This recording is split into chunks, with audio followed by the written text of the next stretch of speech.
2020, 2.7 million children in the Americas did not receive the essential vaccines needed to keep them healthy due to interruptions in health services caused by the COVID-19 pandemic. Director of the Pan American Health Organization, PAHO, Dr. Carissa Etienne, made the disclosure as she launched Vaccination Week on Monday. The PAHO boss says regional vaccine programs have stood the test of time when compared to other countries.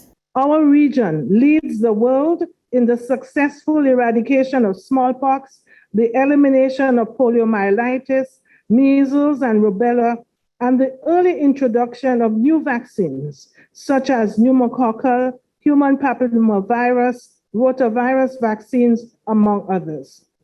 She says the vaccination system has been severely affected. Our health systems were overwhelmed during COVID, and many health staff were redeployed to manage the national COVID-19 response, while overpowering fear of becoming infected deterred many individuals from attending vaccination clinics.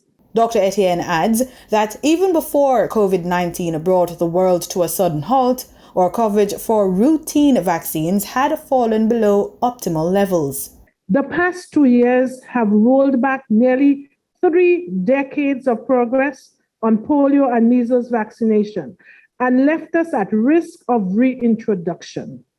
Today, we are again at the same vaccination coverage levels that we reported in 1994, when these diseases still posed a serious threat to our children, families, and communities.